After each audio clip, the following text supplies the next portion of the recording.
Assalamualaikum warahmatullahi wabarakatuh. Halo teman-teman, video ini saya buat untuk memenuhi ujian tengah semester mata kuliah Teori-Teori Kepribadian dengan dosen pengampu Bapak Sulfikri SPD MPD. Sebelum kita memasuki materi, sebelumnya saya perkenalkan diri. Perkenalkan, nama saya Nur Ainun Az-Zahra dengan NIM 220404501025 dari Prodi Bimbingan dan Konseling kelas C, jurusan Psikologi Pendidikan dan Bimbingan, Fakultas Ilmu Pendidikan, Universitas Negeri Makassar. Materi pertama, teori Sigmund Freud, yaitu psikoanalisis. Biografi Sigmund Freud. Sigmund Freud lahir pada 6 Mei 1856 di Freiburg, Moravia, yang saat ini merupakan bagian dari Republik Ceko. Keluarganya adalah keluarga Yahudi yang terpandang, dan ia adalah anak pertama dari 8 bersaudara. Masa kecilnya dihabiskan di Vienna, Austria. Freud belajar kedokteran di Universitas Vienna pada tahun 1873. Dia menjadi seorang dokter medis dan kemudian mengkhususkan diri dalam neurologi. Freud mengembangkan teori psikoanalisis pada akhir abad ke-19 dan abad ke-20. Teori ini menekankan pentingnya ketidaksadaran dan peran emosi tersembunyi dalam memahami perilaku manusia. Beberapa konsep terkenalnya termasuk id, ego, dan superego, serta analisis mimpi dan peran libido dalam motivasi manusia. Nah, Freud menulis beberapa buku yang sangat berpengaruh dalam perkembangan psikologi. Beberapa karyanya yang terkenal termasuk The Interpretation of Dreams atau interpretasi mimpi, The Psychotopology of Everyday Life atau psikologi kehidupan sehari-hari, dan masih banyak lagi. Nah, psikoanalisis Freud memiliki dampak besar pada psikologi klinis dan psikoterapi. Konsepnya tentang ketidaksadaran dan peran memori pada masa kanak-kanak dalam perkembangan individu telah memengaruhi banyak pendekatan psikoterapi modern. Freud juga memperkenalkan konsep Oedipus kompleks dan teori perkembangan psikoseksual. Freud menikah dengan Martha Bernays pada tahun 1886 dan mereka memiliki 6 anak. Keluarga Freud melarikan diri dari Austria setelah Perang Dunia Kedua, dan perang tersebut membawa akhir pada era yang dihabiskan oleh Freud di Vienna. Nah, Sigmund Freud meninggal pada 23 September 1939 di London, Inggris. Dia meninggal akibat kanker tenggorokan. Meskipun ia meninggal pada usia 83 tahun, warisan intelektual tetap hidup dalam bidang psikologi, psikoterapi, dan ilmu sosial. Selanjutnya yaitu dasar filosofi. Yang pertama, determinasi psikis. Freud mengadopsi pandangan determinisme psikis, yaitu keyakinan bahwa perilaku manusia tidak acak, melainkan dipengaruhi oleh dorongan-dorongan bawah sadar. Pandangan ini memiliki akar dalam pemikiran filosofi seperti determinisme Newtonian dan pandangan positivisme ilmiah. Kedua, ketidaksadaran. Konsep ketidaksadaran Freud meminjam dari filosofi idealisme Jerman dan konsep Hegel tentang kesadaran. Freud berpendapat bahwa pikiran dan motivasi manusia sangat dipengaruhi oleh apa yang ada di luar kesadaran sadar. Mirip dengan pemahaman filosofis bahwa kesadaran kita adalah topies dari realitas yang lebih dalam. Ketiga, psikoanalisis sebagai metode empiris. Freud memandang psikoanalisis sebagai metode ilmiah untuk memahami pikiran manusia dan masalah psikologis. Ini mencerminkan pandangan empirisme yang menekankan pentingnya pengamatan, pengujian, dan pengalaman dalam ilmu pengetahuan. Keempat, pandangan tentang manusia. Teori Freud mencerminkan pandangan pesimis tentang manusia. Dia melihat manusia sebagai makhluk yang dipengaruhi oleh dorongan biologis, impuls seksual dan agresif, serta konflik psikologi. Pandangan ini sejalan dengan pandangan filosofi pesimis tentang kondisi manusia seperti dalam karya-karya Arthur Schopenhauer dan Friedrich Nietzsche.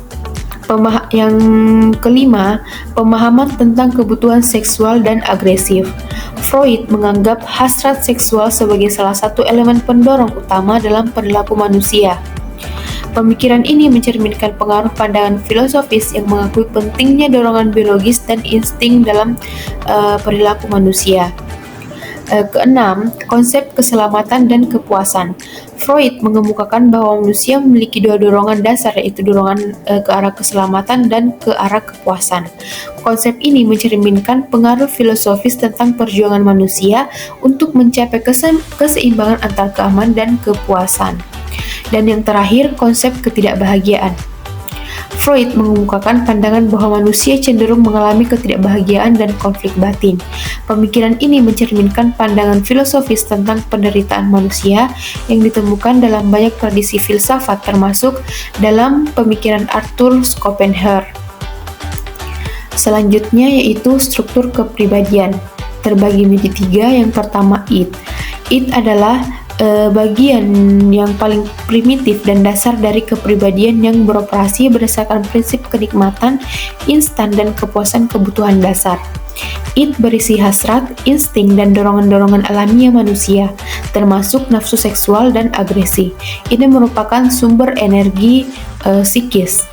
Id tidak memiliki pemahaman tentang realitas atau moralitas dan berusaha memuaskan kebutuhan-kebutuhan tanpa mempedulikan konsekuensi sosial atau moral. Dalam beberapa kasus, ini dapat menyebabkan perilaku impulsif. Dan yang kedua, ego. Ego beroperasi berdasarkan prinsip kenyataan, mencoba memediasi antara tuntutan id yang impulsif dan realitas eksternal. Tugas ego adalah untuk mencari cara yang realistis dan sosialmente diterima untuk memenuhi kebutuhan-kebutuhan yang dinyatakan oleh id.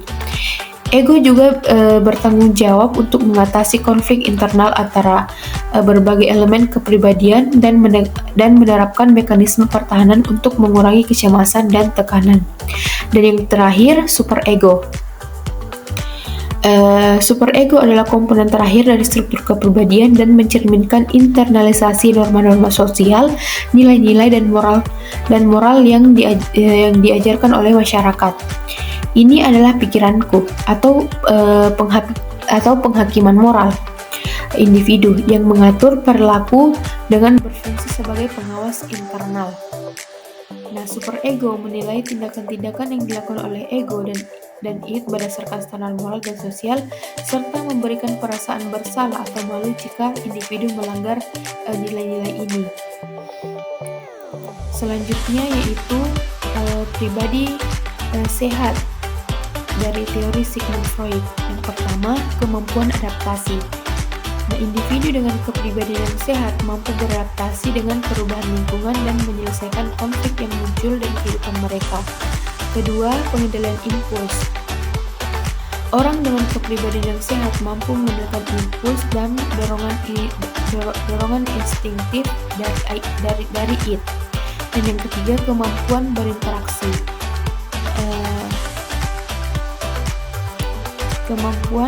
Berinteraksi. Individu yang sehat memiliki kemampuan yang baik dalam berinteraksi sosial. Mereka mampu memahami perasaan dan kebutuhan orang lain serta mengekspresikan diri dengan cara yang sesuai dan sosialmente diterima. Selanjutnya, resolusi konflik batin. Nah, orang dengan kepribadian yang sehat mampu meresolusi konflik batin yang mungkin muncul antara hasrat dan moralitas. Mereka tidak merasa terbebani oleh perasaan bersalah yang berlebihan dan memiliki harga diri yang stabil. Kelima, keseimbangan emosional. Nah, kepribadian yang sehat juga mencakup keseimbangan emosional. Nah, individu mampu mengatasi tekanan emosional tanpa menggunakan mekanisme pertahanan yang merugikan atau mengalami gejala-gejala psikologi yang berat. Dan yang terakhir, kemampuan untuk belajar dan berkembang. Nah, orang dengan kepribadian yang sehat cenderung memiliki kemampuan untuk terus belajar dan berkembang sepanjang hidup. Mereka terbuka terhadap pengalaman baru, memiliki pemahaman realitas tentang diri mereka, dan berusaha untuk mencapai potensi penuh mereka. Selanjutnya, pribadi sehat dari teori pribadi tidak sehat dari teori Sigmund Freud. Yang pertama, ketidakseimbangan id dan ego. Individu dengan kepribadian yang tidak sehat mungkin cenderung dikuasai oleh dorongan-dorongan dan hasrat id mereka tanpa kendali ego yang memadai. Dan yang kedua, ketidakseimbangan superego. Sebaliknya, ada situasi di mana superego yang sangat ketat dan otoriter menghasilkan perasaan bersalah yang berlebihan.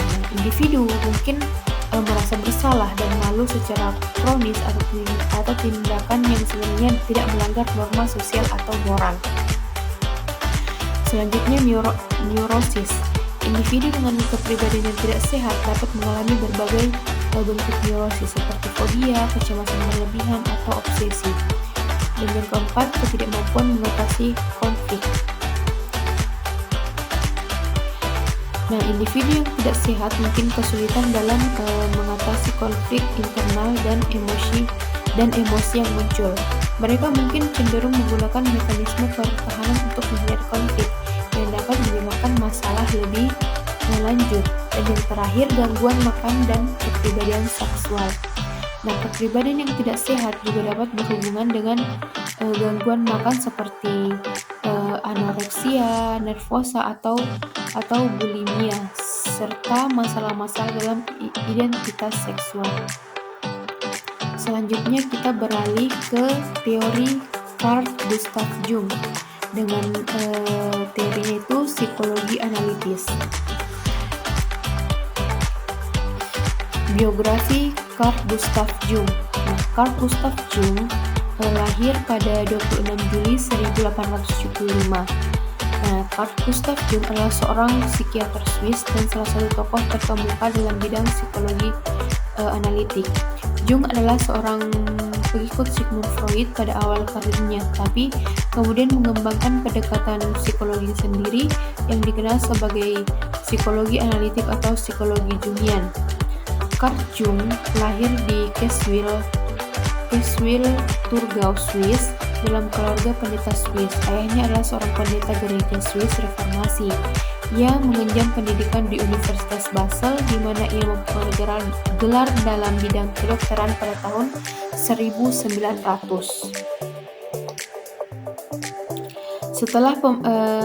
Setelah penyelesaian pendidikannya, Jung bekerja sebagai dokter di Rumah Sakit Umum Zurich dan kemudian di Rumah Sakit Burgosy yang dipimpin oleh Eugen Bleuler, seorang psikiater terkenal.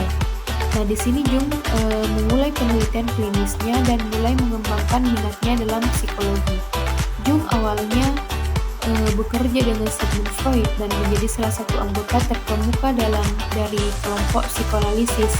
Mereka memiliki hubungan yang dekat, tetapi perbedaan pendapat dalam beberapa masalah kunci seperti peran seksualitas dalam perkembangan kepribadian menyebabkan pemecahan di antara mereka pada tahun 1913. Setelah pemecahan dengan Freud, Jung mengembangkan pendekatan psikologi sendiri yang dikenal sebagai psikologi analitik. Psikologi ini menekankan pentingnya unsur-unsur kolektif dalam jiwa manusia seperti arketipe dan alam bawah sadar kolektif. Jung memperkenalkan konsep-konsep penting dalam psikologi analitis seperti arketipe, kompleks, dan proses individuasi. Nah, Carl Jung meninggal pada tanggal 6 Juni 1991 di Zurich, Swiss setelah menjalani karir ilmiah yang panjang dan berpengaruh. Karya-karya tulisannya terus menjadi bahan rujukan dan pengaruh dalam berbagai aspek ilmu pengetahuan dan budaya. Nah, selanjutnya, dasar filosofi teori Carl Gustav Jung. beberapa dasar filosofi dari teori Jung yang meliputi yang pertama, teori alam bawah sadar. Jung mengakui pengaruh filosofi Plato dan filsuf-filsuf Neoplatisme dalam pemikirannya tentang alam bawah sadar. Konsep tentang alam bawah sadarnya mencerminkan gagasan bahwa ada tingkatan keberadaan di luar kesadaran yang mengaruhi pikiran dan perilaku manusia. Kedua, konsep arketipe. Jung juga merujuk pada pemikiran Plato dan pemikir lainnya dalam mengembangkan konsep arketipe.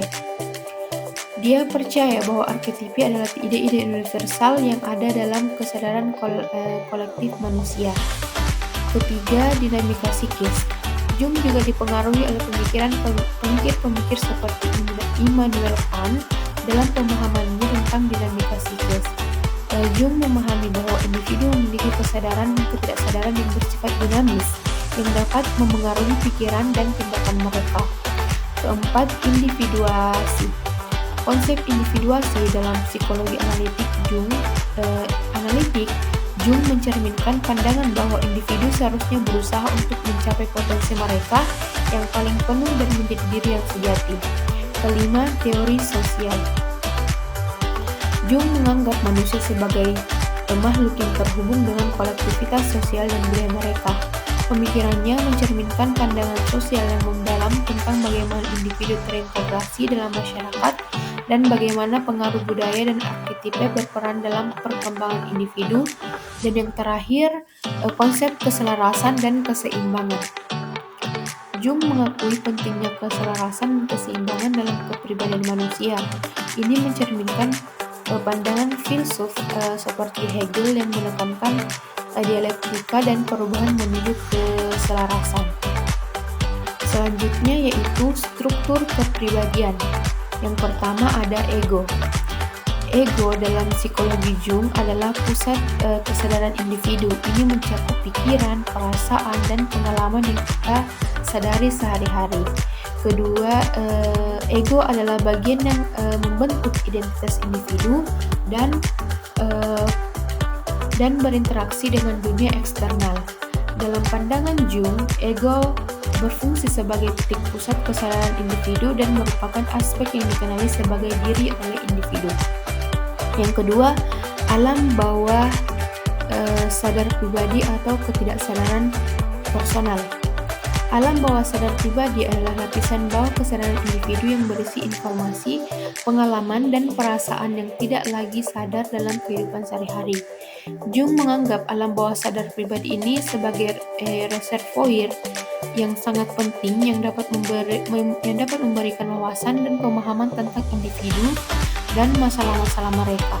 Dan yang terakhir, alam bawah sadar kolektif atau ketidaksadaran kolektif. Alam bawah sadar kolektif adalah konsep kunci dalam teori kepribadian Jung.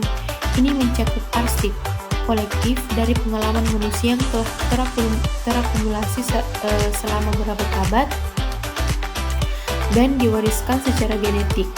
Jung menganggap bahwa alam bawah sadar kolektif berperan dalam pengalaman spiritual, mitologi, dan impian. Selanjutnya, pribadi sehat dari teori Carl Gustav Jung. Yang pertama, keseimbangan fungsi kognitif. Individu sehat dalam teori Jung mampu menggunakan semua 4 fungsi kognitif dengan seimbang. Nah, fungsi ini mencakup pemikiran rasional, intuisi, perasaan, dan persepsi. Yang kedua, integrasi alam bawah sadar. Individu sehat mampu mengintegrasikan aspek-aspek alam bawah sadar mereka ke dalam kesadaran mereka.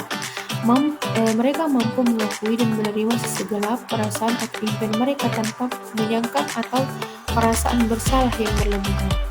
Ketiga, keseimbangan antara ego dan self.